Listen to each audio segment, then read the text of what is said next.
राहुल गांधी ने ट्वीट कर केंद्र सरकार पर निशाना लगाया और कहा, हम दो हमारे दो की सरकार, जिस पर हरियाणा के गृह मंत्री अनिल विज ने रिप्लाई करते हुए कहा, हम दो हमारे दो का नारा राहुल की दादी श्रीमती इंदिरा गांधी ने दिया था। हमारा नारा तो सबका साथ सबका विकास है। राहुल गांधी को अपने ही परिवार के इतिहास का ज्ञान नहीं है, इसलिए जो मुंह में आता है वो बोलते हैं। हम दो हमारे दो का नारा तो इसकी दादी श्रीमती इंदिरा गांधी ने दिया था। हमारा नारा तो है सबका साथ सबका विकास। अब राहुल गांधी को अपने ही परिवार के इतिहास का ज्ञान नहीं है, इसलिए जो मुंह में आता बोलते हैं। राहुल गांधी ने आज पत्रकार वार्ता कर चीन और भारत की सेना के पीछे हटने को सरकार की विफलता बताया, जिस पर हरियाणा के गृह मंत्री अनिल विज ने जवाब देते हुए कहा, राहुल गांधी बार बार देश को अपमानित करते हैं, हमारी सेना और सैन्य शक्ति को डिमोरलाइज करते हैं। जो कुछ यह बोलते हैं उससे लगता है यह भारतीय नागरिक न होकर चीन के प्रवक्ता हों।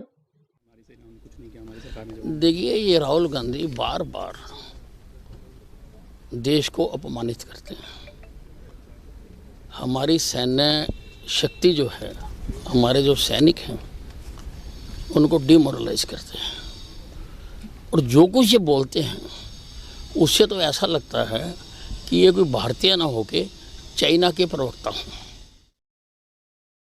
हरियाणा में पिछले दिनों सोनीपत, पानीपत व फरीदाबाद में जहरीली शराब पीने से 47 लोगों की जान चली गई थी, जिसकी जांच के लिए प्रदेश में एसआईटी का गठन किया गया था।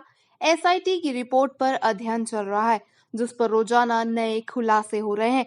इस जांच में सामने आ रहा है कि अंग्रेजी शराब की बोतलों में नकली शराब भरी जाती थी और यह शराब दूसरे प्रदेशों से हरियाणा में आती थी, जिसको लेकर हरियाणा के गृह मंत्री अनिल विज से सवाल किया गया तो विज ने कहा, एसआईटी की रिपोर्ट पर अध्ययन जारी है।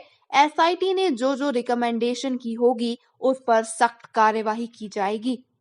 देखिए, एसआईटी का बड़ी गहनता से जांच की जा रही है और जो उन्होंने रिकमेंडेशंस की होंगी, जो बिंदु उठाए होंगे उसके ऊपर सख्त कार्रवाई की जाएगी। हरियाणा के गृह मंत्री अनिल विज ने अधिकारियों को धर्मांतरण विरोधी कानून का प्रारूप शीघ्र देखकर करने के निर्देश दिए हैं, ताकि इसे शीघ्र लागू किया जा सके। अनिल विज ने कहा, लव जिहाद के खिलाफ हम सख्त कानून बनाने जा रहे हैं, उसका सारा प्रारूप हमने तैयार कर लिया है। कोई भी किसी को किसी प्रकार का प्रलोभन देकर, शादी का झांसा देकर, डराकर या धमकाकर किसी का धर्म परिवर्तन न करवा सके। विज ने इस कानून को समय की मांग बताते हुए कहा, यह बहुत जरूरी है। बिल्कुल, लव जिहाद के खिलाफ सख्त कानून हम बनाने जा रहे हैं। सारा प्रारूप हमने उसका तैयार कर लिया है कि कोई भी किसी प्रकार का किसी को प्रलोभन दे के, शादी का झांसा दे के, डरा के, धमका के किसी का धर्म परिवर्तन ना करा सके। ये आज समय की मांग है और बहुत जरूरी है।